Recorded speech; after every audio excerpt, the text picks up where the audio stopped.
الحمدللہ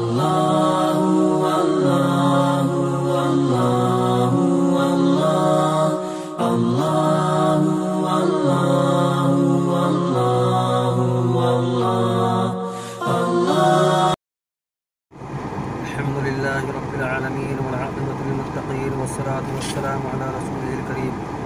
اما بعد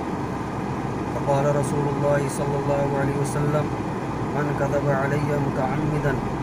فلیتبوأ مقعدہ فی النار او کما قال علیہ الصلاۃ والسلام۔ محترم سامعین و ناظرین، آج کل سوشل میڈیا کا دور ہے۔ واٹس ایپ اور فیس بک پر ہم بہت سی چیزیں شیئر کرتے رہتے ہیں، لیکن واٹس ایپ پر سوشل میڈیا پر آنے والے پیغامات کو شیئر کرنے سے پہلے ہمیں معلوم ہونا چاہیے کہ جو بات میرے سامنے، جو پیغام میرے سامنے واٹس ایپ پر اور سوشل میڈیا کے ذریعے سے آ رہا ہے وہ کس درجے میں صحیح ہے یا غلط ہے۔ لیکن ہمارا مزاج بنتا جا رہا ہے کہ ہم بغیر یہ سوچے سمجھے کہ جو چیز میرے پاس آ رہی ہے وہ صحیح ہے یا غلط ہے، اس کو دوسروں تک شیئر کرتے رہتے ہیں، اور اس شیئر پر بڑی خوشی کا، مسرت کا اظہار بھی کیا جاتا ہے۔ رنگ برنگی پوسٹ اور خوبصورت دکھنے والی پوسٹ جس میں یہ لکھا ہوا ہو کہ اللہ کے نبی صلی اللہ علیہ وسلم نے اس طرح فرمایا، آپ صلی اللہ علیہ وسلم نے ایسا کرنے کا حکم دیا، ضروری نہیں ہے کہ وہ درست ہو۔ اس لیے ایک سچے اور پکے مسلمان کے لیے راہ راست یہی ہے کہ جو بھی پوسٹ سوشل میڈیا پر آ رہی ہے تو اس کی تحقیق علماء اکرام سے کرے۔ لیکن ہمارا مزاج اس سے الٹ ہے کہ جو باتیں ہمارے سامنے واٹس ایپ پر سوشل میڈیا پر آتی ہے اس کی تحقیق ہم علماء اکرام سے نہیں کرتے۔ کوئی بات واٹس ایپ پر آ گئی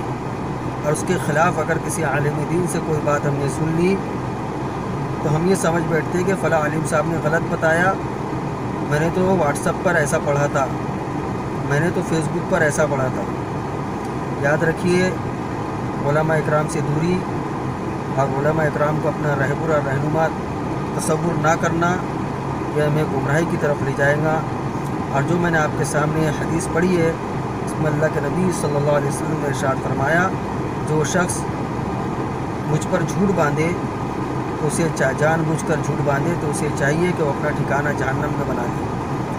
تو اللہ کے نبی صلی اللہ علیہ وسلم نے جان بوجھ کر ایسی بات جو آپ صلی اللہ علیہ وسلم نے نہیں فرمائی ہے، ایسی بات کو آپ صلی اللہ علیہ وسلم کی طرف منسوب کرنے والے شخص کے لیے بڑی سخت وعید ارشاد فرمائی ہے۔ تو اس وعید کے زمرے میں ہم اور آپ نہ آئیں تو اس کے لیے ضروری ہے کہ واٹس ایپ پر سوشل میڈیا پر آنے والے پیغامات کو علماء اکرام سے رجوع کرے، بغیر تحقیق کے اور بغیر علماء اکرام کو بتلائے، بغیر ان کی رہبری کے اگر آپ وہ واٹس ایپ اور فیس بک پر آنے والے پیغامات کو اسی طرح شیئر کرتے رہیں گے تو کہیں ایسا نہ ہو کہ آپ کا یہ عمل بجائے اجر و ثواب کے آپ کو جہنم میں لے جانے کا ذریعہ بن جائے۔